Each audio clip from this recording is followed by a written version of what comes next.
Next topic है हमारा resonance of class 11th of chapter 4 chemical bonding. तो अब हम पढ़ेंगे रेजोनेंस।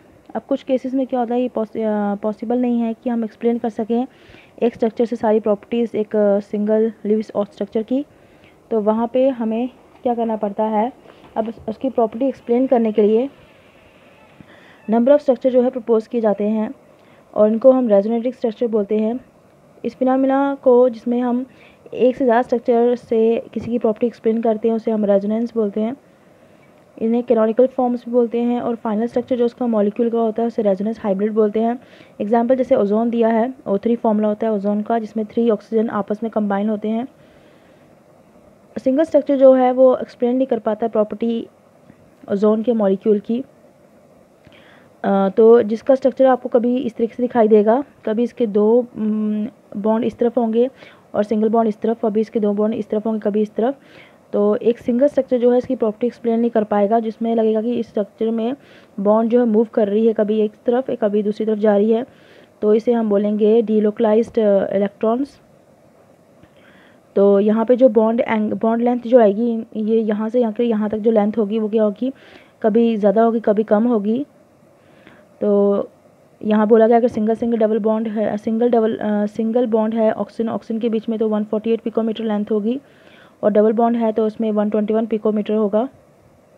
तो एक्सपेरिमेंटल एविडेंस से ये देखा गया है कि अगर हम माने तो इसमें ये होगा कि इसकी बॉन्ड लेंथ अलग अलग होनी चाहिए, मगर इसमें इसकी बॉन्ड लेंथ हमेशा के सेम आएगी।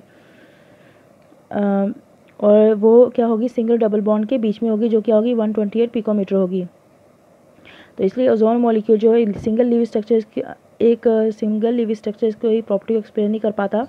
तो यहाँ पे नंबर ऑफ़ स्ट्रक्चर दिए जाते हैं जो प्रॉपर्टी को उसकी एक्सप्लेन करते हैं, जिसमें डबल बॉन्ड इंटरचेंज होती रहती है। तो इसमें कोई एक स्ट्रक्चर इसकी प्रॉपर्टी एक्सप्लेन नहीं करता, तो एक्चुअल स्ट्रक्चर जो होगा वो इंटरमीडिएट होगा इन दोनों के बीच में। लुईस स्ट्रक्चर जो होता है इसको हम रेजोनेंस हाइब्रिड भी बोलते हैं।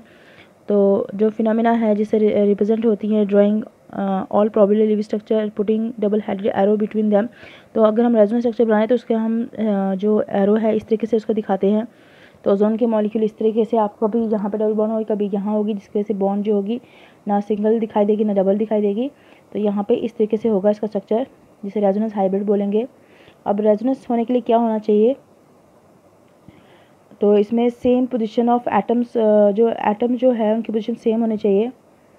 They must have same number of paired and unpaired electron, same number of paired and unpaired electron होने चाहिए। पेयर वो जो बॉन्ड में आते हैं और अनपेयर्ड वो जो बॉन्ड में नहीं आते हैं, जैसे ये वाले। उनकी सेम एनर्जी होनी चाहिए, वो सिर्फ डिफर करने चाहिए arrangement of electrons around the atoms. अब यहाँ पे कुछ जो स्ट्रक्चर दिए गए हैं, जैसे देखिए NO3 है, तो NO3 का स्ट्रक्चर इस तरीके से दिखाई दिया गया है, तो ये रेजोनेंस हाइब्रिड होगा। सल्फर ट्राइऑक्साइड का इस तरीके से है, बेंजीन। तो कैरेक्टरिस्टिक्स क्या है रेजोनेंस की, तो कंट्रीब्यूटिव स्ट्रक्चर जो होती है उनकी कोई रियल एग्जिस्टेंस नहीं होती, ये सिर्फ इमेजिनरी माने गए हैं। सिर्फ रेजोनेंस हाइब्रिड जो होता है वो उसकी रियल स्ट्रक्चर होता है उसका। अब रेजोनेंस की वजह से जो बॉन्ड लेंथ होती है वो मॉलिक्यूल की वो क्या होती है, इक्वल रहती है। रेजोनेंस हाइब्रिड की एनर्जी जो होती है वो लोअर होती है और इसकी ग्रेटर स्टेबिलिटी होती है कंट्रीब्यूटिव स्ट्रक्चर से। जितने रेजोनेंस स्ट्रक्चर ज़्यादा होंगे उतनी स्टेबिलिटी मॉलिक्यूल की ज़्यादा होगी।